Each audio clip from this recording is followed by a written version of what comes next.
The Williams FW43B was a Formula 1 car designed for the 2021 Formula 1 season, with this car being arguably most well known for Latifi's crash in the final race of the season, with 5 laps to go, causing a safety car, and the rest is history. But the version we have today belongs to George Russell with his first podium in Formula 1, being in second place at the Belgian GP. Turns out the Belgian GP of that year was as exciting as a wet towel. Talking about wet, it was pouring, hence why the race was raced under the safety car, while the red flag was waved after just 3 laps. And in 2021, to have a podium with a Williams car was nothing short of a miracle. And today, we have that FW43B in 1/18 scale.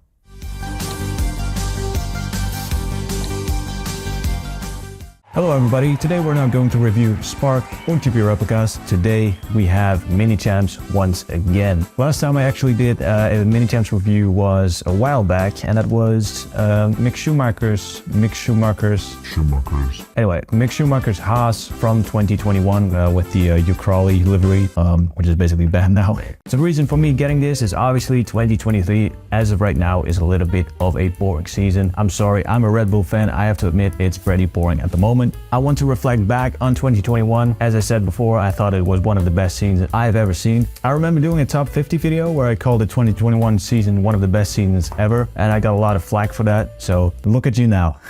You're all wishing for that 2021 season to be back. Alright, so that's enough for the intro. Let's get straight into this box, shall we? Top of the box we have a race flag with Minichamps logo dead center. Side of the box we have a 118 indicator with once again Minichamps on it as well. At the side of the box we have Williams Racing Mercedes FW43B George Russell second place Belgian GP 2021. Let's see what we have at the bottom. Nothing special really. Oh wow, this is not standard packaging.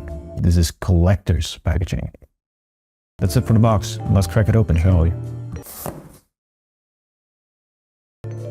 It's one of the toughest unboxings to date. Alright. Oh, it's very tightly packed.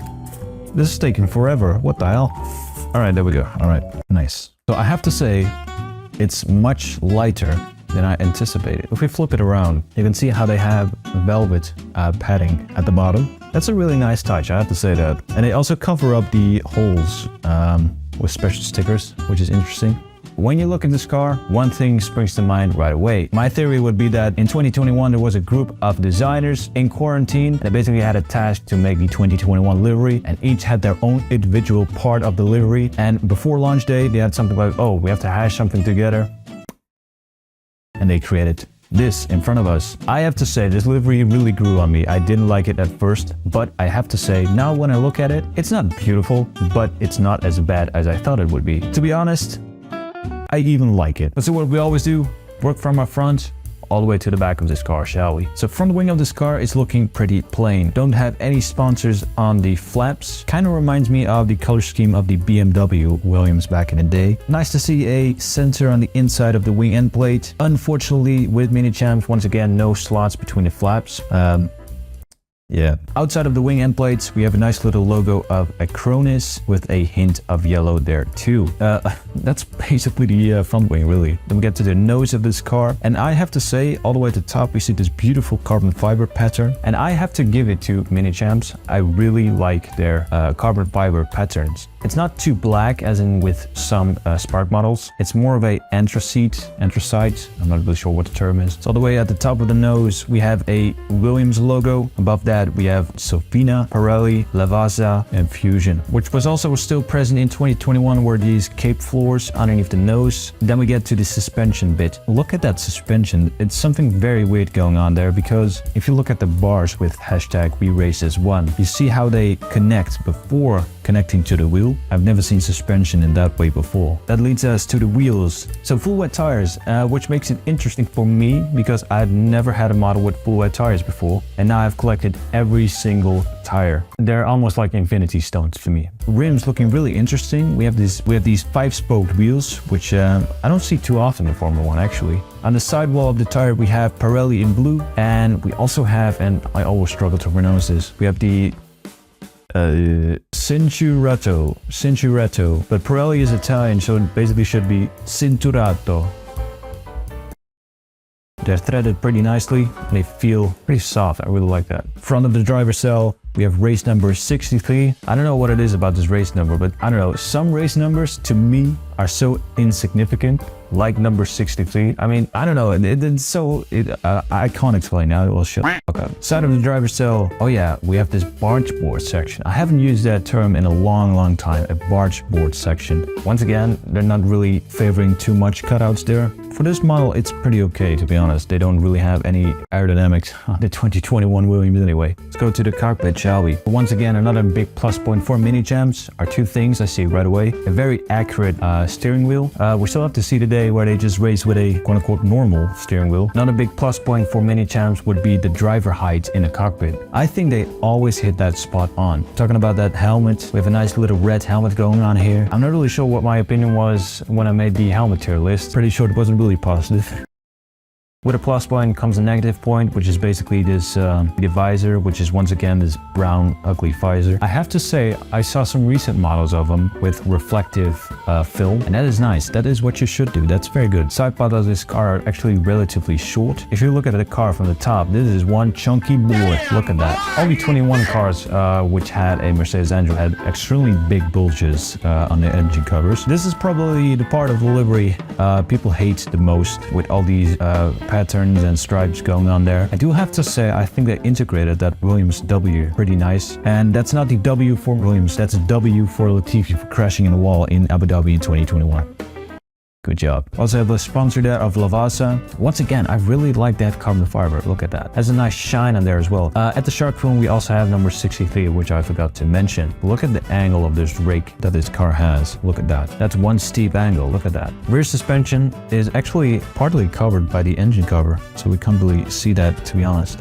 Rear tires looking really interesting too, and I have to say those rear rims are very different from the front ones. Look at that. Then we get basically to the rear wing of this car. It's kind of getting used to those rear wings again.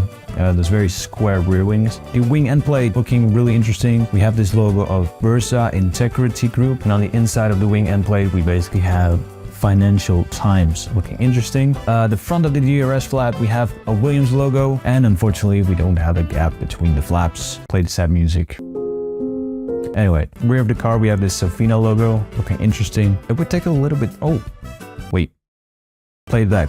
I'll take that back right away. We do have cutouts. Look at that. We do have them. They're hidden away. We're almost done with this car. Rear of the car looking really interesting. Nice little exhaust in this gold-ish color. It's not really gold, but it's more of a bronze goldish, to be honest. Usually, Minichamps doesn't have this, but they do with this version, and that's why I bought it. A plaque. You know I'm Mr. Plaque, but look at this thing. It's one thick plaque. It's like a bar of chocolate. I try to describe this as best as I can, but it's kind of squishy. So that basically means one thing. They basically have a piece of wood and they wrapped this graphic around it, but not too tight because you can press it down slightly, and that's what makes it feel a little bit squishy. We also have a nice little piece of chrome on there which says Williams Racing Mercedes FW43B George Russell, second place, Belgian GP of 2021. Limited edition of 816 pieces. And my question right away would be, why would you bring it in that amount, 816 pieces? Is that a significant number that I'm missing? There we basically have the Williams FW43B. My opinion about this car: should you get it, should you not get it, or should you not care? I think the 2021 Williams has to be in your collection, but there's one but. We basically have the wrong driver. What you should get is this exact version with Nicholas Latifi, because obviously he's the GOAT of Formula 1, and basically it's more historically significant with him crashing in the wall in Abu Dhabi. I don't think they will release a Abu Dhabi version, but yeah, I do think you should get that version.